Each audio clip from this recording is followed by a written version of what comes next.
My name is Cliona Sharkey, and I'm part of the policy team in Trócaire.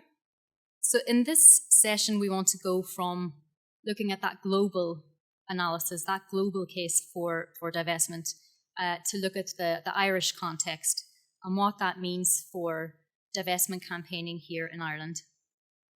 So Mark set out very clearly the case for divestment from fossil fuels, why it's necessary if that 2 degree or even 1.5 degree limit to further warming are to be achievable, and also why divestment makes financial sense, given the political commitment to fully decarbonise and the related changes that we are already seeing in the energy sector.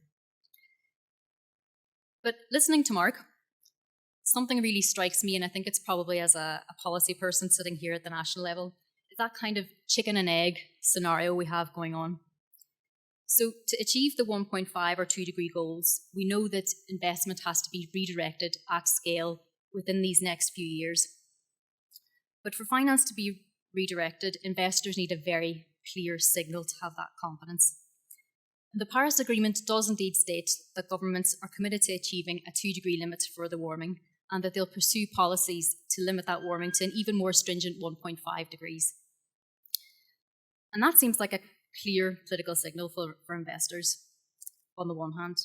But when we look to the national level, like here in Ireland, or indeed at the EU level, our governments are still doing a pretty good job at muddying that message, and that's part of the problem. So based on current government commitments and emission trajectories, we know that we will overshoot that 2 degree budget within the next 2 decades, or even less. And there's no indication, certainly in this country, that the government plans to increase their current emission reduction commitments in the short term, despite having committed to that 2 degree or 1.5 degree limit, again, just in Paris recently.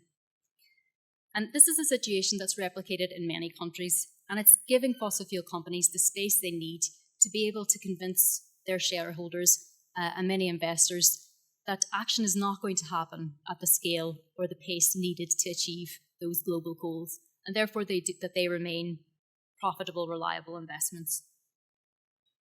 So for governments to send a definitive signal that they intend to achieve those global goals and that they will phase out fossil fuels as quickly as possible, the inadequate and inconsistent policies we have at national levels need to change now.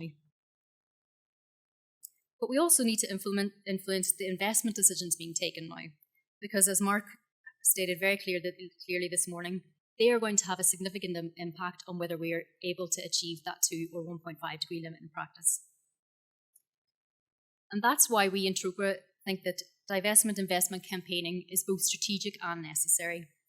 It's a way to tip that balance, and hopefully to tip it quickly enough within both the policy and the financial arenas, so the policy and investment trends increasingly and more speedily begin to reinforce one another, so that the global goals to limit further warming can be achieved in practice.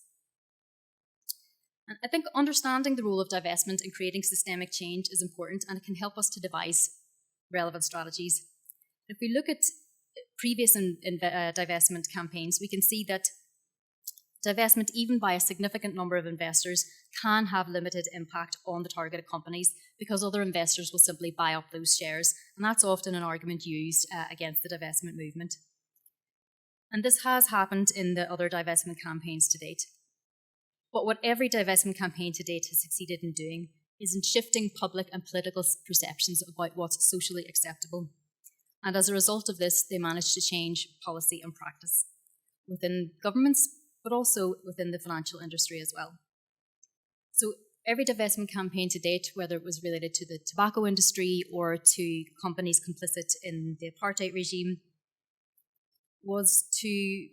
all of these campaigns were instrumental in achieving new legislation, policy, or investment principles that limited or constrained the targeted companies or activities.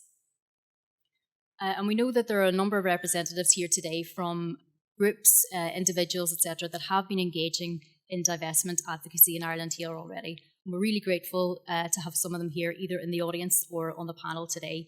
And we really hope that by pooling our ideas, our analysis, and our creativity, we can create something here in Ireland and across the island of Ireland to pierce the public and political debate with divestment as a key strategy for climate justice. We think that a successful divestment movement in Ireland could see an increasing number of individuals and institutions across society here publicly committing to divestment, to divest their monies from fossil fuels and to reinvest in a just and sustainable future, but also exerting pressure on their financial institutions to do the same. And importantly, those same individuals and institutions lending their support to campaigns that are targeting the government to change their policies to be more consistent, coherent, ambitious, and just climate and energy policies. And we can see from what Mark was saying and what the questions that he answered about what kind of responses he's getting, that the Carbon Tracker Initiative and the global Divest Invest movements are chipping away at the global orthodox financial and political thinking, with the authoritative financial analysis and world leadership combined, targeting both investors and governments to move toward the global tipping point that we need so that we have that reinforcing, positive reinforcing loop between policy and financial decision making.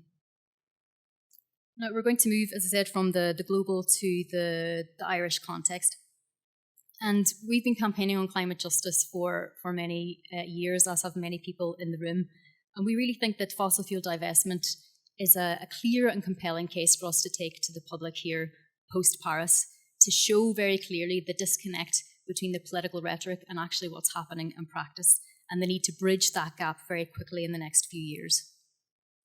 We think something new and significant is needed to disturb the kind of inadequate ambition and the kind of comfortable apathy that we see in Leinster House and also in Stormont in Northern Ireland. There's a real justice, there's a clear justice message at the heart of the divestment campaign, which, as Mark said, that's that moral aspect that really motivates us in our engagement. The injustice of fossil fuel companies being able to continue to profit from damaging the climate when we know that the poorest women and men in the world are suffering the increasing impacts as each year passes. So with the help of our panellists, who I'm going to introduce now, we're going to look at what kind of signal is the Irish government sending to investors? What kind of, or how has the fossil fuel divestment argument permeated the financial sector here or not? And what are the implications for us in our commitment to divestment and divestment campaigning here?